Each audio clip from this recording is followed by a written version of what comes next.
Assalamualaikum warahmatullahi wabarakatuh. Selamat datang pada video pembelajaran pemodelan struktur 5D bangunan rumah 2 lantai menggunakan software Autodesk Revit.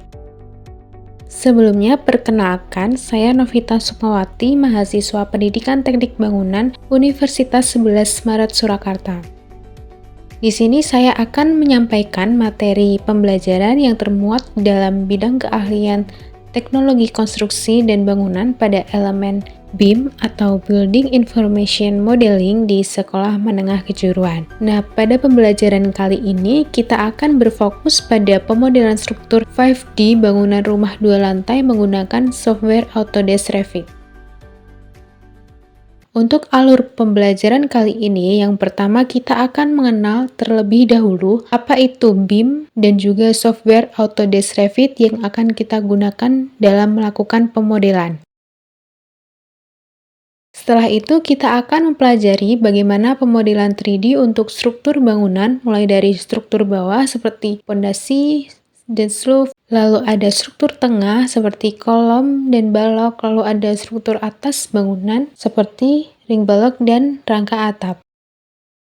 Setelah itu, kita juga akan mempelajari bagaimana model 5D atau penjadwalan proyek untuk pemodelan struktur bangunan tersebut.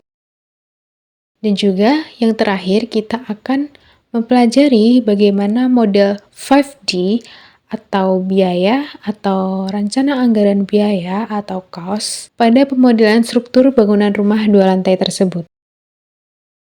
Nah, kita mulai dengan materi kita yang pertama mengenai pengenalan Building Information Modeling atau BIM.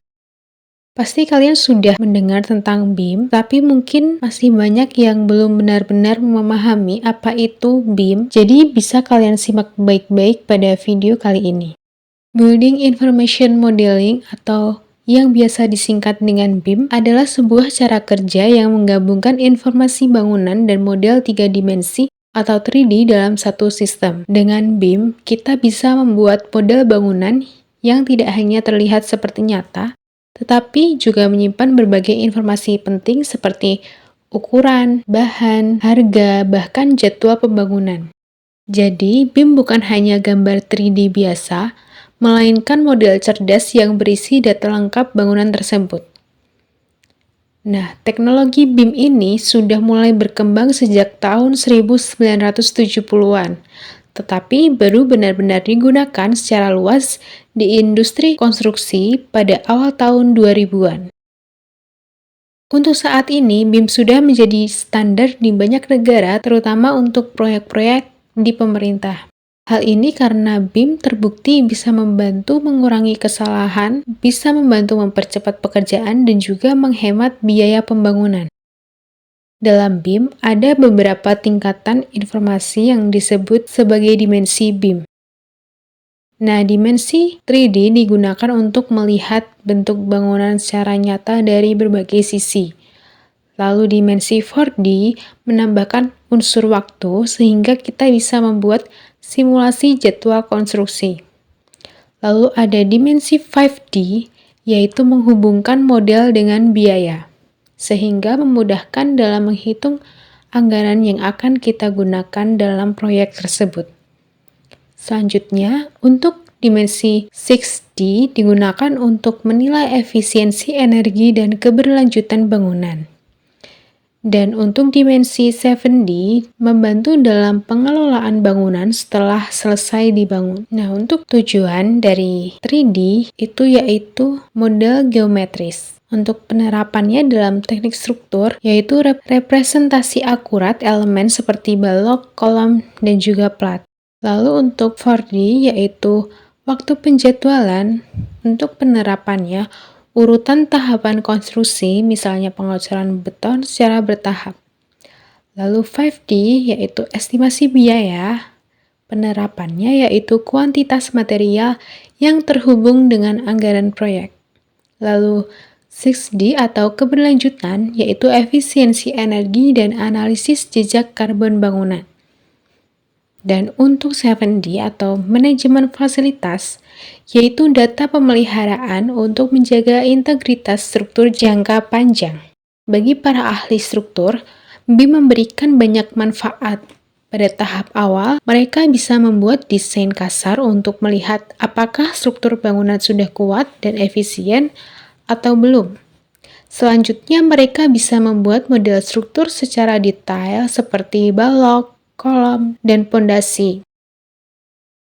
Dengan BIM, kita juga bisa mengetahui apakah elemen struktur bertabrakan dengan sistem lain seperti listrik atau air sebelum proses pembangunan dimulai. Selain itu, BIM juga dapat menghasilkan gambar kerja dan laporan secara otomatis, serta menjadi panduan saat pemeliharaan atau renovasi di masa depan. Nah, ada beberapa perangkat lunak atau software yang digunakan dalam BIM. Salah satu yang paling populer yaitu Autodesk Revit. Autodesk Revit banyak digunakan karena dapat memodelkan struktur, arsitektur, dan sistem lainnya secara terpadu.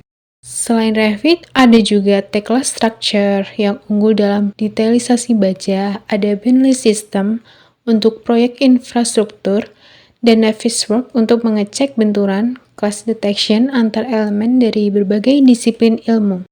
Di Indonesia sendiri, BIM mulai diperkenalkan dalam proyek-proyek besar dan oleh beberapa instansi pemerintah. Meski belum sepenuhnya diterapkan di semua sektor, tren penggunaan BIM terus meningkat. Dunia pendidikan, termasuk SMK, mulai mengajarkan BIM agar para siswa siap menghadapi tuntutan industri di masa depan. Nah, sebagai penutup, dapat kita simpulkan bahwa BIM adalah teknologi dan metode kerja yang sangat bermanfaat dalam dunia konstruksi modern. Dengan BIM, kita bisa merancang dan membangun bangunan secara lebih cepat, akurat, dan juga efisien. Nah, di bab selanjutnya kita akan mulai mengenal tampilan dan cara kerja dasar Autodesk Revit sebagai langkah awal untuk mempelajari pemodelan struktur rumah. Sekian video kali ini. Sampai jumpa pada video berikutnya. Wassalamualaikum warahmatullahi wabarakatuh.